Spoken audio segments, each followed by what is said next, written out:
God, આ લોકો આટલા જલ્દી શું કામ જાગી જતા હશે? હવે મને 1000 ક્વેશ્ચન્સ કરશે.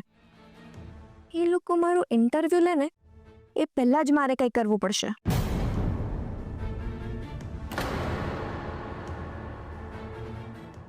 લો, આવી ગઈ તમારી ઢીંગલી.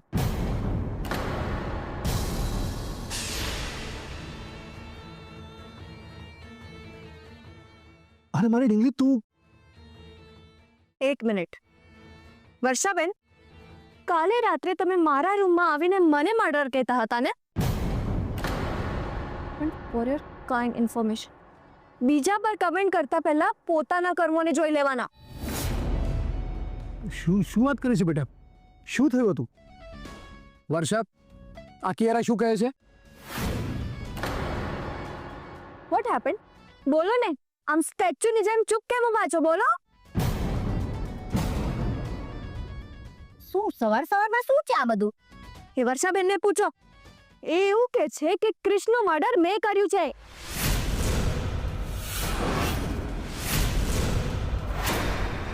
શું? વર્ષા, તારી નાની બેન પર આવો આરોપ મૂકતા તને શરમ નથી આવતી? પપ્પા, મને એમ હતું કે આ બધું જે પણ કંઈ થયું એના આમ શર્મા નહીં બોલ.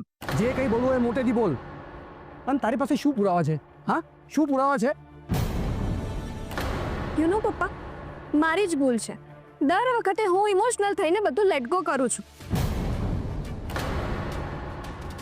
અને આ વર્ષાબેન મારા જ ઘરમાં રહીને મારા જ દુશ્મન બની ગયા છે. સૌથી મોટી વાત તો એ છે કે જે વસ્તુ થઈ જ નથી ને એનો આરોપ અમને મારી પર લગાવ્યો છે. તમારા કહેવા પ્રમાણે મેં કૃષ્ણને મારી નાખ્યો છે ને, તો પછી ત્યાં જીવતો કેવી રીતે છે? હા, બોલો ને વર્ષાબેન, બોલો.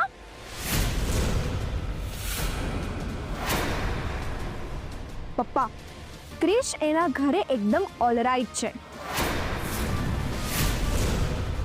એટલે શૌર્યની વાત સાચી છે. એટલે કૃષ્ણ એક્સિડન્ટની વાત ખોટી હતી? પણ કેરા બેટા, તને કેવી રીતે ખબર પડી? ન્યૂઝપેપર વાંચીને સંભળાવો વર્ષાબેનને.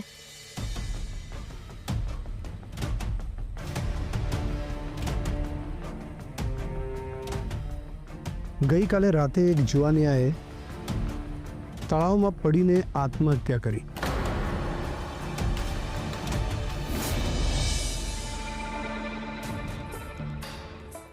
આખી રાતનો ઉજાગરો કરીને માથું એટલું હેવી થઈ ગયું છે ને, થોડી વાર રેસ્ટ કરી લઉં. અરે હા, ફિયાને ઇન્ફોર્મ કરવાનું તો રહી ગયું. ના, હમણાં એને કોલ નથી કરવો. મેસેજ કરી રાખું છું. એ ફ્રી થશે ને પછી સામેથી જ મને કોલ કરશે. હા.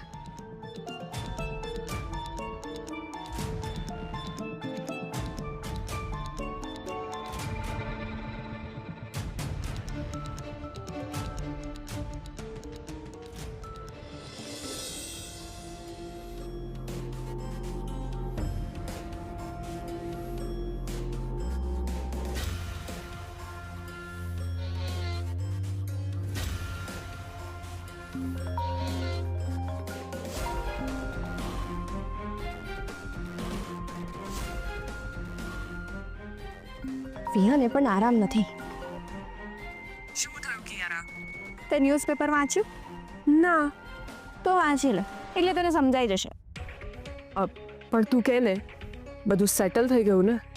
ફિયા, કિયારાના કામમાં ક્યારેય કચાશ ના રહે. હા, એ તો મેં જોયું. હા, સારું.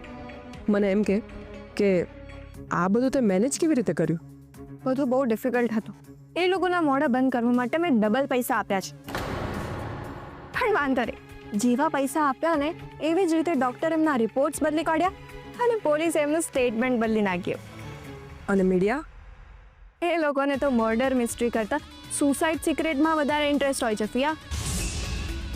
એટલે એ લોકોને થોડા પૈસા આપ્યા અને જેમ કીધું એમ છાપી દીધું. અને ન્યૂઝમાં શું આવ્યું? એક યંગસ્ટર છોકરાએ જોબના ટેન્શનમાં તળાવમાં કૂદીને આત્મહત્યા કરી. અને હા, સાથે નાનકડી શ્રદ્ધાંજલિ પણ ફ્રીમાં આપી છે. Okay, great. બધું તો આપણા પ્લાન મુજબ જ થયું છે, પણ અહીંયા એક પ્રોબ્લેમ થઈ ગયો છે. વોટ? હવે શું થયું? અરે ક્રિશ સમજીને જેનું મર્ડર થયું છે ને, એ છોકરાને ક્રિશ ઓળખે છે. But how? એ લોકો એકબીજાને કેવી રીતે ઓળખે છે? અરે ઇમ્પોર્ટન્ટ એ નથી, પણ ઘરમાં બધા એ છોકરાને લઈને ગિલ્ટ ફીલ કરી રહ્યા છે, અને એટલા બધા ઇમોશનલ થઈ ગયા છે કે મને તો ડર લાગે છે કે એ છોકરાને ન્યાય અપાવવા માટે આ લોકો કોર્ટમાં ના જતા રહે. ફિયા, જો તું એ લોકો પર ધ્યાન રાખજે. હા, આપણે એલર્ટ રહેવું બહુ જરૂરી છે. હા, અને તું પણ કેરફુલ રહેજે. ઓકે?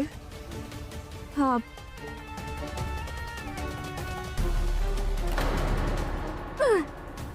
ઓ ગોડ, હા, બધા પ્રોબ્લેમ્સ ક્યારે પૂરા થશે? મારી લાઈફમાં 1 મિનિટ પણ શાંતિ નથી.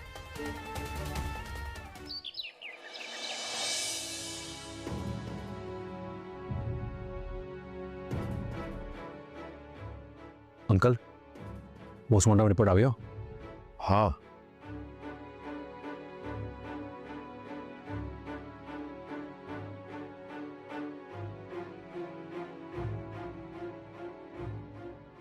આ પેપરમાં જેવી રીતે ન્યૂઝ આવ્યા છે ને, એ જોઈને તો એવું લાગે છે કે કોઈએ રિપોર્ટ સાથે છેડછાડ કરી હશે.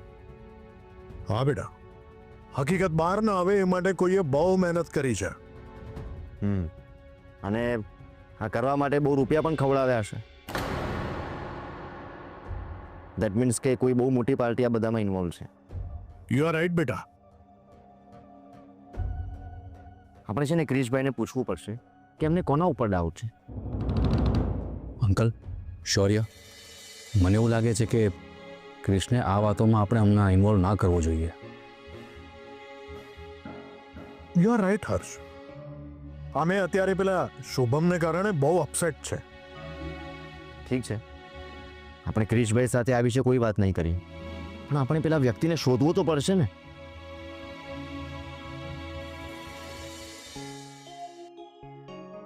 આવ ક્રિશ, બેસ. ક્રિશ, તું ગઈકાલે પેલી રેસ્ટોરન્ટનો સામાન જોવા માટે દમણ ગયો હતો. શું પછી એ સામાન કંઈક કામ લાગે એવો છે? હા પપ્પાજી, ત્યાં ઘણો ખરો સામાન એવો છે જે આપણને કામ લાગી શકે છે. તો પછી કેટલામાં ડીલ થાય એમ છે? કંઈક એને એડવાન્સ વગેરે આપવાનું છે? ના પપ્પાજી, એ રેસ્ટોરન્ટના ઓનર સાથે એક ઓળખાણ નીકળી છે. એમણે કહ્યું કે અત્યારે તમે સામાન લઈ જાઓ અને કામ શરૂ કરો. પૈસાની વ્યવસ્થા થાય ત્યારે આપજો. ચાલો, એક કામ તો થઈ ગયું. ચાલો, બિઝનેસ શરૂ કરવાની નાનકડી શરૂઆત તો થઈ. હા, પણ હજી મેઇન કામ તો બાકી છે. આપણે લોકોએ એક માર્કેટિંગ સ્ટ્રેટેજી બનાવવી પડશે. હવે આપણે કિચન તો શરૂ કરી દઈશું, પણ આપણે લોકો સુધી પહોંચવું પણ પડશે ને. એના વિશે પણ મેં વિચાર્યું છે. હમણાં આપણે સોશિયલ મીડિયા ઉપર પ્રમોશન કરીશું. એ બહુ પોપ્યુલર પ્લેટફોર્મ છે, તો આપણે લોકો સુધી જલ્દી પહોંચી શકીશું. પણ હા, આપણે બધાએ એક વાતનું ધ્યાન રાખવું પડશે કે કોઈ ફેક માર્કેટિંગ ના થઈ જાય. જો એવું થશે ને તો આપણને પ્રોબ્લેમ થશે. જે છે ઓનેસ્ટલી એની જ પબ્લિસિટી કરીશું. પરફેક્ટ. મિનિમમ એક્સપેન્સ જો શરૂઆતમાં હશે ને, તો આપણો બિઝનેસ બહુ જલ્દી સર્વાઈવ થઈ જશે. અને ભાઈ, તમારે જમવાનું બહુ ટેસ્ટી બનાવવું પડશે. હા, કારણ કે જો એકવાર લોકોને ટેસ્ટ ગમી ગયો ને, તો એ જ લોકો આપણું માર્કેટિંગ કરશે. હા, ડેફિનેટલી. અને આપણે સર્વિસ પણ સૌથી બેસ્ટ આપીશું. જો આપણે લોકોનો વિશ્વાસ જીતીશું ને, તો આપણે સફળ બિઝનેસમેન ગણાઈશું. અને આપણે ડિલિવરી પાર્ટનરની પણ વ્યવસ્થા કરવી પડશે ને. હા, સિટીના કોઈ પણ ખૂણેથી ઓર્ડર આવ્યો તો આપણે એ ઓર્ડર તેમના સુધી પહોંચાડીશું. શરૂઆતમાં આપણે થોડા પેમ્પલેટ છપાવીને ડિસ્ટ્રીબ્યુટ કરાવી દઈએ તો શું છે, ઓપનિંગ પહેલાં માર્કેટિંગમાં થઈ જાય. શું કહો છો બધા? સાચી વાત છે. તો પછી એની ડિઝાઇન બનાવવાનું શરૂ કરો.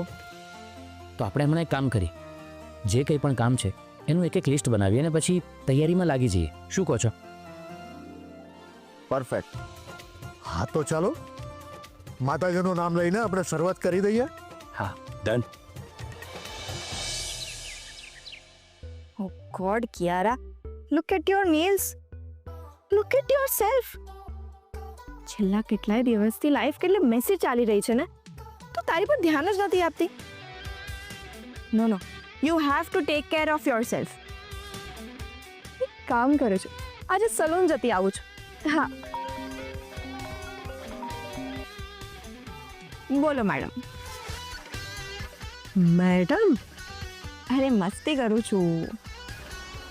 ભાઈ તું તારી મસ્તી છે ને પછી કરજે, પહેલા મારી વાત સાંભળ. આ લોકો એમના નવા કિચનની તૈયારીમાં લાગી ગયા છે. હો દેટ્સ ગુડ. એ લોકો પોસ્ટમોર્ટમ વાળી વાતને ભૂલી જાય ને એ જ આપણા માટે બેટર છે. ક્રિશ, આરપી અને શૌર્ય, મને આમાંથી જરાય કોઈના ઉપર ટ્રસ્ટ નથી. અરે એ લોકો ઇઝીલી પોસ્ટમોર્ટમના રિપોર્ટને સાચો નહીં માની લે. You are right Fiya. We have to be very careful. અરે આગળ શું કરવું ને એ વિચારવું પડશે ને. હા હું પણ એ જ વિચારું છું, પણ જે કંઈ પણ કરીને એ આપણે મળીને કરવું પડશે. અરે હું ઘરમાંથી સરળતાથી નથી નીકળી શકું એમ. જો ફિયા, તું કંઈ પણ બહાનું કરીને નીકળ, અને આજે આપણે મળીએ છીએ અને પછી મળીને નક્કી કરીએ કે શું કરવાનું છે. હા હું આજે સલૂન જાઉં છું, તો આપણે ત્યાં જ કોઈક સેફ જગ્યા પર મળી લઈએ. ચલ હું ટ્રાય કરું છું. ના ટ્રાય નહીં, યુ હેવ ટુ કમ. મને તારું કોઈ બહાનું નથી જોયું. કિયારા મારી વાત. Hello hello. I know very well Fiya. બહાનું પણ તારી પાસેથી શીખે છે કે બહાનું કેવી રીતે કાઢવાનું. તો તું આવવાની જ છે. હર્ષ, લે કોફી. થેન્ક્સ નીલા. શું કરી રહ્યો છે? Have a look. આ શું છે? આ પબ્લિસિટી માટે જે ડિઝાઇન બનાવવાની છે એ છે. અરે વાહ, આ તો બહુ ફાઇન છે. હર્ષ, મમ્મીજી મને અલગ અલગ કોન્ટિનેન્ટલ ડિશિસ બનાવતા શીખવાડવાના છે. અરે વાહ, ધેટ્સ ગ્રેટ. હું તો એ વિચારીને જ એક્સાઇટેડ છું કે આપણે બધા સાથે મળીને ક્લાઉડ કિચનમાં કામ કરીશું તો કેટલી મજા આવશે. હા, પોતાના બિઝનેસની મજા કંઈ અલગ જ હોય છે. સાચી વાત છે. જોબ માટે મેં ઘણા પ્રયત્ન કર્યા નીરા, પણ હવે એવું લાગે છે કે જોબમાં જેટલો સમય આપો એટલો સમય આપણા પોતાના બિઝનેસને આપીશ ને તો એ આપણે વધારે બેનિફિટ કરશે. પરફેક્ટ. હું પણ આવું જ વિચારું છું. હર્ષ, મારે તને થોડા સમયથી એક વાત કહેવાની રહી જાય છે. કઈ વાત? લાસ્ટ વીક શ્રેયાની સ્કૂલમાંથી ફીસ ભરવા માટે મારા પર ફોન આવ્યો હતો. મેં એમની પાસે ફીસ ભરવા માટે થોડો સમય માંગ્યો, પણ ડોન્ટ વરી નીલા, મને યાદ છે. હર્ષ, યાદ રાખવાથી શું થશે? જે સમય માંગ્યો હતો એ પણ જતો રહ્યો. અને સ્કૂલવાળાએ કહ્યું છે કે જો આ વીકમાં ફીસ નહીં ભરો તો શ્રેયાનું એડમિશન કેન્સલ થઈ શકે છે. એ લોકો આવું કેવી રીતે કરી શકે? સ્કૂલના રૂલ્સ છે. ગમે ત્યાંથી પૈસાની વ્યવસ્થા કરીને ફીસ ભરવી પડશે, નહીં તો શ્રેયાની સ્ટડીમાં પ્રોબ્લેમ થઈ જશે. હા, તું ચિંતા નહીં કર, હું કંઈ કરું છું. એકવાર આપણો બિઝનેસ સ્ટાર્ટ થશે ને તો પૈસા આવશે, તો એમાંથી સૌથી પહેલાં આપણે શ્રેયાની સ્કૂલની ફીસ ભરી દઈશું. હર્ષ, હું કહું છું કે તું એકવાર સામેથી સ્કૂલવાળાને ફોન કરીને વાત કર ને. સારું. એ લોકોને એવું ના લાગે કે આપણે જાણી જોઈને ફીસ ભરવામાં લેટ કરી રહ્યા છીએ. સારું, હું કોલ કરું છું.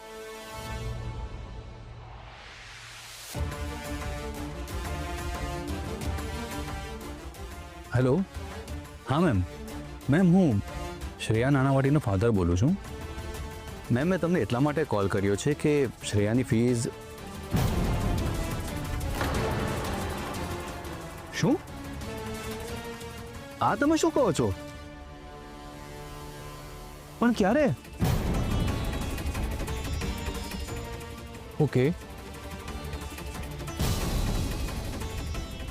જી મેડમ, ઠીક છે, સમજી ગયો. Okay madam, thank you. શું થયું? નીલા, હું બહુ લકી છું કે મને ક્રિશ જેવો ભાઈ મળ્યો છે. હું કંઈ સમજી નહીં. શ્રેયાના પ્રિન્સિપલે કહ્યું કે શ્રેયાની ફીસ ક્રિશે ભરી દીધી છે. શું? ખરેખર? તો પછી ક્રિશે આપણને કહ્યું કેમ નહીં? ક્રિશનો સ્વભાવ જ છે, એ એક હાથે મદદ કરે તો બીજા હાથને ખબર ના પડે. હા, એ તો છે.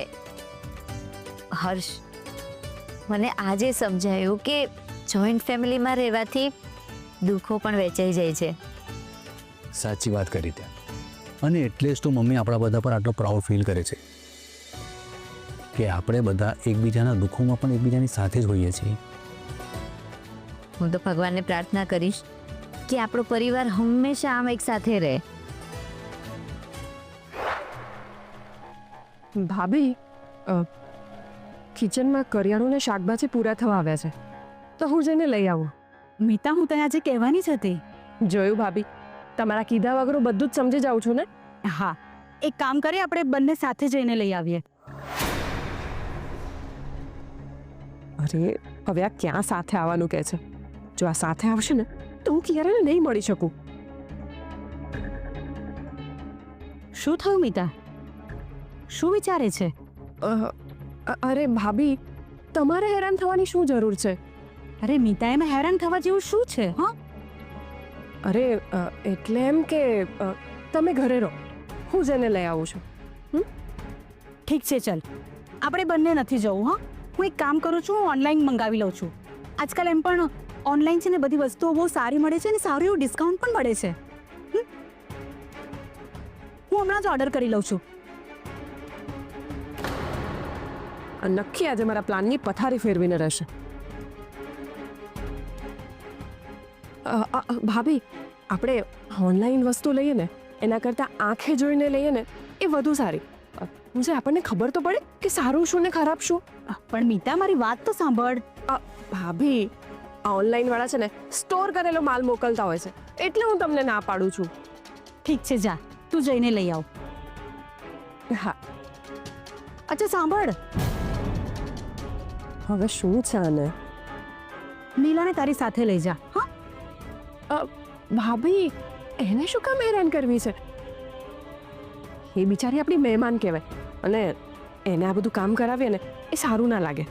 ઠીક છે મીતા, તું જઈને લઈ આવ. અને હા, જલ્દી આવજે. જા. હા ભાભી. મમ્મી, બેટા? ક્રિશ ક્યાં છે? એ કામથી જરા બહાર ગયો છે. ઓકે. હર્ષ બેટા, તમે લોકો પછી જજ સાહેબને મળી આવ્યા હતા ને? હા અંકલ. એકચ્યુઅલી આજે જજ સાહેબનો મારા ઉપર ફોન આવ્યો હતો. એ મને પૂછતા હતા કે તમે પેલી પાવર ઓફ એટર્ની કેન્સલ કરવા માટે કોર્ટમાં અપીલ દાખલ કરી કે નહીં. હા, ક્રિશ અને શૌર્ય સાથે આજે જ મારી વાત થઈ હતી. એ લોકો ગયા છે કોઈ વકીલને મળવા માટે. શું કહ્યું એમણે? એ વિશે કોઈ વાત નથી થઈ મારી. Okay okay. એ લોકો આવશે એટલે હું પૂછી લઈશ એમને. ઉર્મિલાબેન, તમને તો ખબર જ છે આ કોર્ટના કામમાં કેટલો સમય જાય એ નક્કી નથી હોતું. હા, એ તો છે જ. જેટલું આપણે ઉતાવળે કામ કરીએ ને એટલું આપણા ફાયદામાં થાય. અને આપણે કોર્ટમાં જલ્દી અપીલ દાખલ કરીએ ને તો આપણા માટે સારું. બરાબર છે.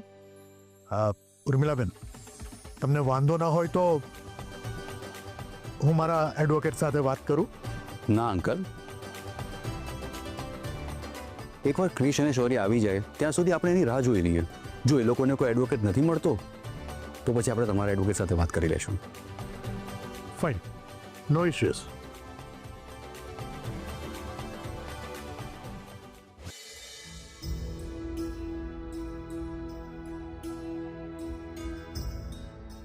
મમ્મી, તમે ક્રિશ અને શૌર્ય સાથે વકીલ બાબતમાં વાત કરી છે કે નહીં?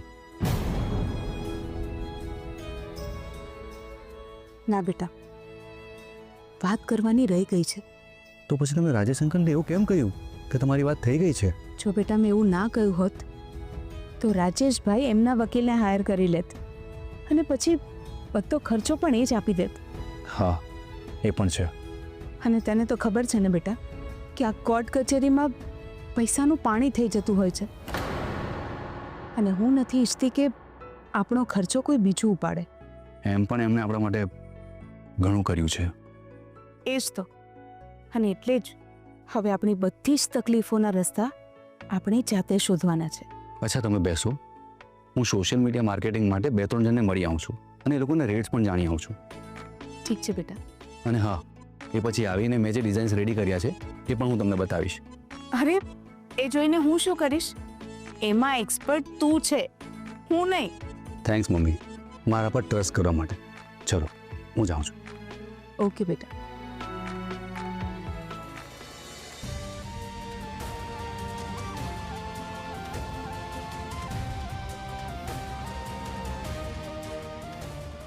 બસ હવે આ વકીલની વ્યવસ્થા કરવી પડશે.